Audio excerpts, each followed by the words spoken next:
کبھی آپ نے سوچا کہ ہم جس سے فریادیں کرتے ہیں وہ کون ہے؟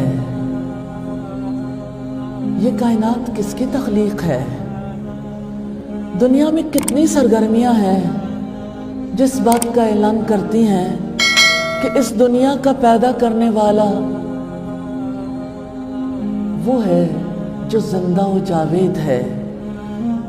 اوپر نظریں اٹھائیں، خلا کی وسعتیں اس حقیقت کو ظاہر کرتی ہیں کہ اس کائنات کا خالق ایک لامحدود ہستی ہے۔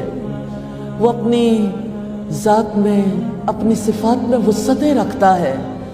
سورج آنکھیں کھولتا ہے تو سب چھپی ہوئی چیزیں دکھائی دینے لگتی ہیں، جو اس چیز کا اظہار کرتی ہیں کہ سورج کا پیدا کرنے والا اپنی آنکھوں سے سارے جہان کو دیکھتا ہے۔ لیکن کتنی عجیب بات ہے کہ انسان کے پاس وہ قوت نہیں ہے کہ اپنے پیدا کرنے والے کو دیکھ سکے۔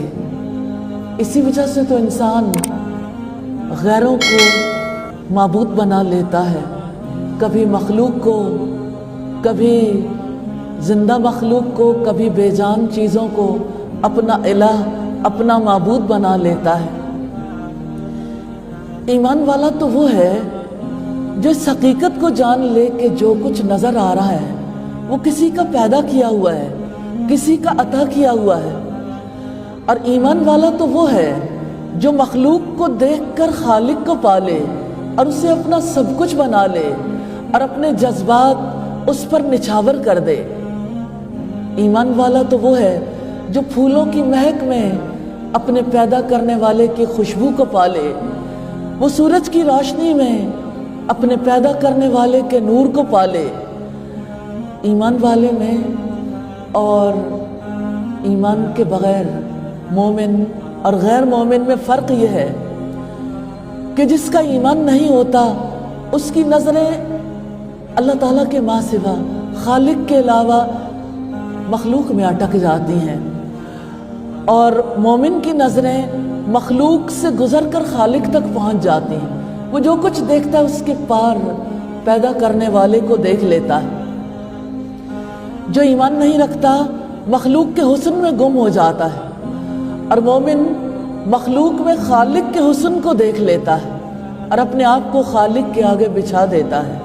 حقیقت یہ ہے کہ انسان کے اندر تلاش کا لامتناہی جذبہ ہے، جس کے تحت وہ ہمیشہ تلاش میں رہتا ہے۔ جس کو اس نے نہیں پایا اس کی کوئی کامیابی اس کو مستقل مطمئن نہیں کرتی، اس کی کوئی ناکامی اس کی تلاش کو ہمیشہ کے لیے ختم نہیں کرتی۔ یہ تلاش، یہ طلب اپنے معبود کی طلب ہے، اپنے خالق کی، اپنے رب کی طلب ہے، جس کو پانے کے لیے انسان بے قرار رہتا ہے۔ اس دنیا میں انسان کو جس کی تلاش ہے وہ اس کا خالق، اس کا مالک، اس کا رب ہے۔ انسان کی سب سے بڑی کامیابی یہ ہے کہ وہ اپنے پاس اپنے رب کی موجودگی کو محسوس کر لے۔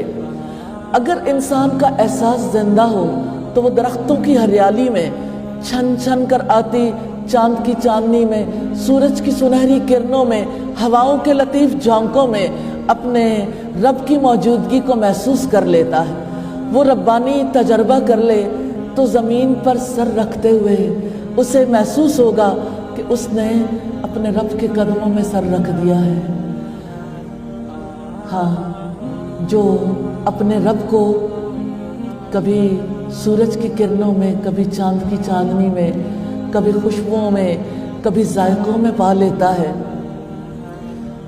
اس کے لیے اللہ تعالیٰ کی یہ دریافت، اللہ تعالیٰ کی ذات کے بارے میں یہ فیلنگز، اس کی یہ کیفیت اس کو کس مقام پر لے جاتی ہے۔ جانتے ہیں، ایک سجدے میں پڑے ہوئے انسان کو اپنی ذات کو دیکھیں یا کسی اور کو، اس کے بارے میں رب کہتا ہے وَاسْجُدْ وَاقْتَرِبْ، سجدہ کرو اور قریب ہو جاؤ۔ لیکن سجدوں میں کتنا فرق ہے۔